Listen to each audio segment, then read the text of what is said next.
Peio Dufo diputatuak laborantza lurrak babesteko lege proposamen bat aurkeztu du Arbonan. Safer egiturari baliabide gehiago ematea du xede proiektuak.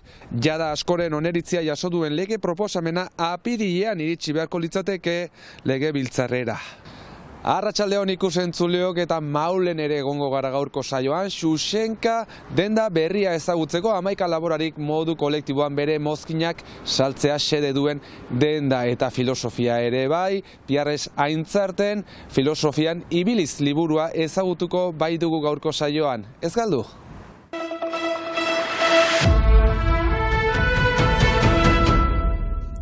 Ipar Euskal Herrian 2003an 700 hektaria lur laborariak ez diren jabeen esku gelditu ziren. Frantziar estatuan 20.000 hektaria inguruk laborantzarako duten funtzioa galtzen dute urtero. Hain zuzen, laborantza lurrak babestu eta haien desagerpena saiesteko lege proposamen berri bat aurkeztu du Peio Dufo diputatuak. Aurkezpena egiteko lekua ez da edozein izan, politikariak agerraldi Arbonan egin baitu. Badira 4 urte inguru, Lurzaindia eta Elbek indarrak batu eta 3 hilabetez laborantza lur batzuk okupatu zituzten bertan, haien salmenta espekulatiboa oztopatzeko. Lege berri horrekin, helburua da, kasu berdina, dena saltzen da batean, Saferrek eskuratzen du notifikazioa, eta Saferrek badu poderea eskatzea notifikazio ezberdina, etxea eta laborantzaluren artean, eta orduan erosten aditu laborantzalurak trabatua izan gabe.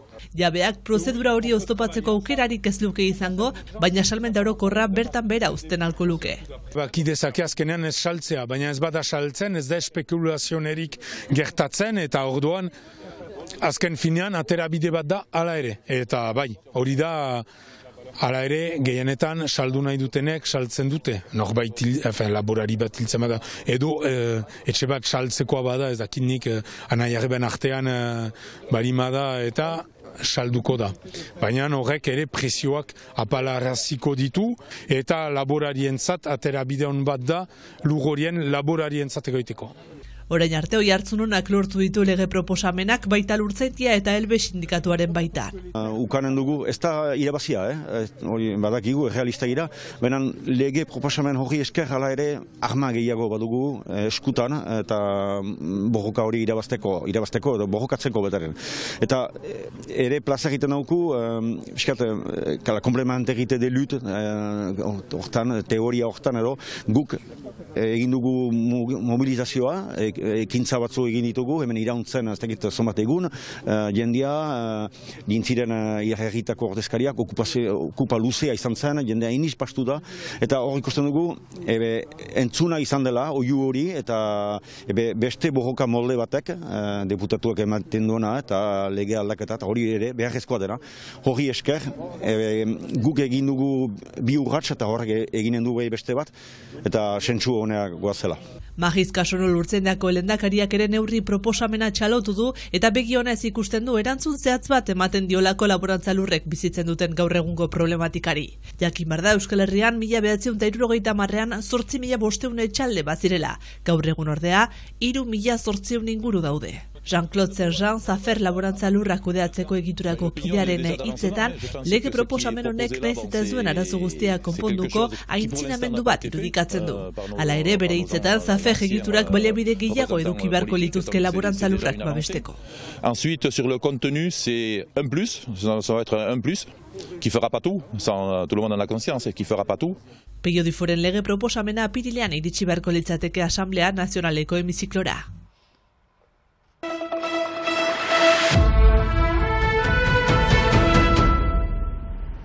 Zuberoako hiriburu erdigunean, Maulen, Xuxenka izeneko denda berria ideki dute hainbat laborarik, beren mozkin edo produktuak zuzenean eta modu kolektiboan saltzeko xedez. Ameka etxalde gira eta hainitzek dira gazteak edo berriki instalaturik orduan. Batzuentzat helbuia zen ben salmentaen bultzatzia, hatxarre bat behizen hentako eta zerotik abiatzen behizen.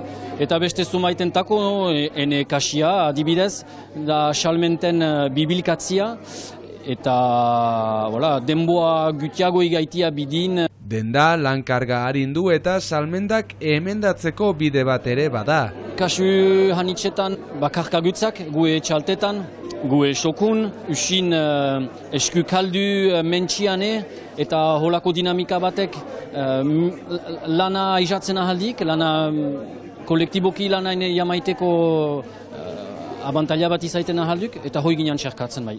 Laborariak eramaiten ditu kasketa hainitz, lanbide hainitz jakin behar ditu, eta orduan gutienez salmentarena da zinez beste lanbide bat.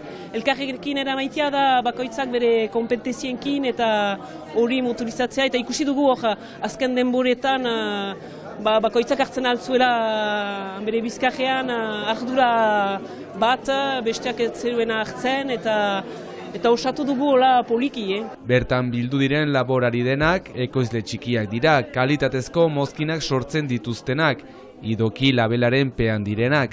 Kontsumo ohiturak aldatzen ari direla ikusten dute, baina horrelako salgunek ere dinamika berriak sortzen lagundu dezaketela pentsatzen dute. Kalitatezko ekoizpener jentik partzen tutzak giotahabo eta mehale behardik atxiki errestarzun bat, holako gune bat nukeitik abantaila badik, gune bakotxian atzamaiten ahaltutzak egunoztako mozkin guziak, eta horrek gu egunoztako bizin badik abantaila handia. Eta etxaldeak, biltzea saltegi batean, erresten du ere zuzenkako ahemana, eta errestasun bat izaiten alda. Naiz eta ohiturak ez dira hola aldatzen, baina aukera bat emanen dugu hor zentroan izaitia, eta erreski egiten alda, gure etxaldeen toki bat da, en fet.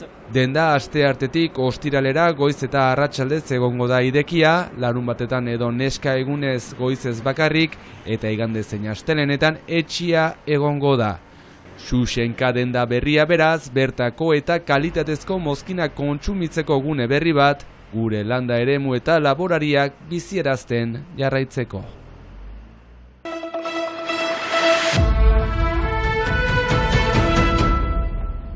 Pierre Sentziarteletarra Baionan barna filosofian ibiliz liburua plazaratu duen filosofia erakasle ohiak argi du bere gaia zoin den. Jakiteko gutizia, ulertzeko beharra. Eta behar hori edo emaia hori jakitatea baino aberatsago da. Ta gogoetan artean hause, filosofoak badaki ez dakiela, edo bederen deus guti, baina dudak idekitzen dituen lehioak, ate etxiak baino emankorragoak ditu.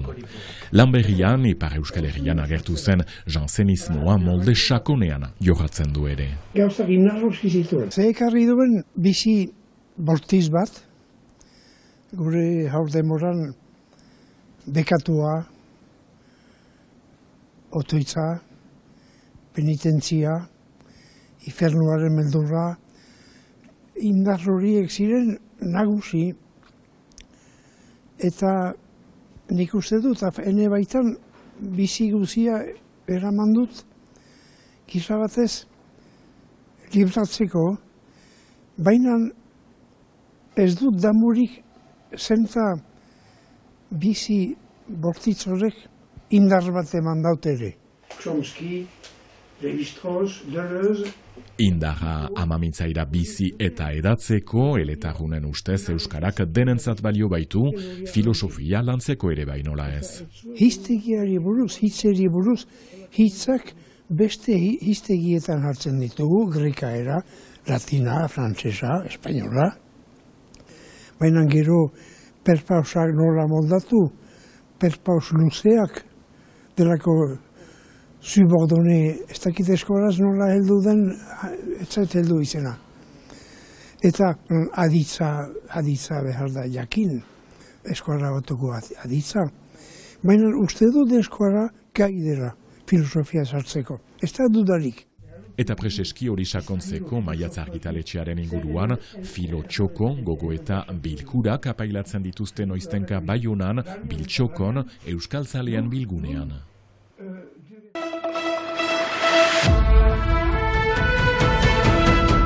Botazazu berso bat eta botazazu berso bat, ez dute alaxe botatzen.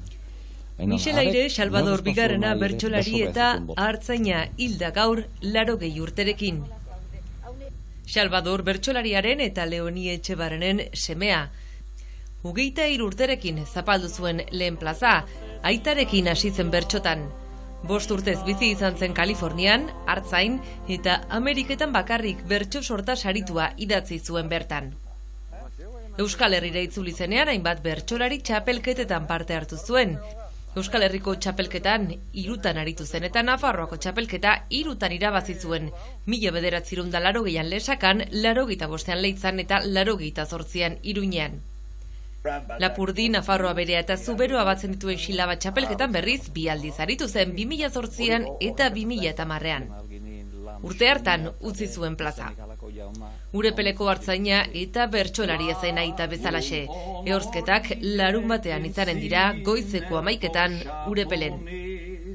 Michel Airerekin gure gaurko agurra ikusentzuleok, bihar arte. Kantuz eta irriz, oi egun eder hori berrituko balitz.